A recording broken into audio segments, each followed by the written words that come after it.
Selamat pagi anak-anak, apa kabar kalian hari ini? Kita lanjutkan pembelajarannya ya. Nah anak-anak, beberapa waktu lalu kalian telah belajar tentang energi listrik, bahwa energi listrik itu energi yang paling banyak digunakan di kehidupan kita, terutama di lingkungan rumah. Tetapi anak-anak, energi yang kita gunakan di sekitar rumah, di rumah harus kita gunakan secara hati-hati dengan sumber listriknya, karena sumber listrik tersebut bisa berbahaya jika kita tidak berhati-hati. Coba amati gambar ini. Ada anak yang bermain layangan di dekat tiang listrik, bahkan layangannya tersangkut oleh kabel listrik. Ada juga anak-anak yang sedang memanjat tiang listrik. Terus itu ada anak yang memotong daun naik di atap rumah. Ada lagi anak-anak yang berenang sambil menyalakan radio, dan ada anak yang menyolokkan ke stop kontak. Itu sangat-sangat berbahaya anak-anak. Kita harus berhati-hati ya. Hal-hal tersebut itu bisa membahayakan listrik.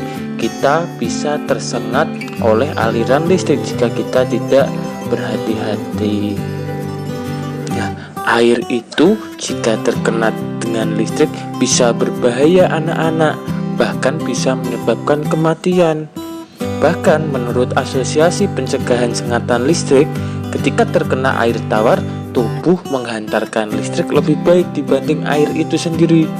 Makanya kita bisa kesetrum jika kita masih dalam keadaan basah atau setelah memegang air lalu kita terkena aliran listrik, itu bisa berbahaya.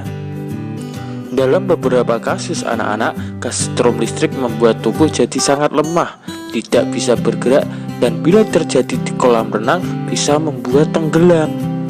Saat kita tersengat listrik, itu semua terjadi dengan sangat cepat. Makanya kita harus hati-hati. Kita harus menghindari bahaya listrik. Bagaimana caranya?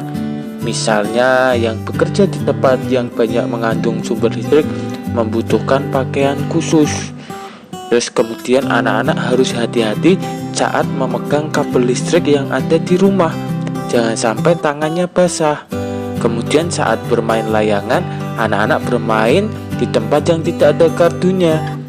Kemudian benang layangannya jangan sampai basah. Apabila tersangkut di gardu listrik dengan keadaan basah bisa sangat berbahaya. Ada juga anak-anak, petir juga bisa mengandung listrik. Saat ada petir, hujan deras, anak-anak segera masuk ke dalam ruangan.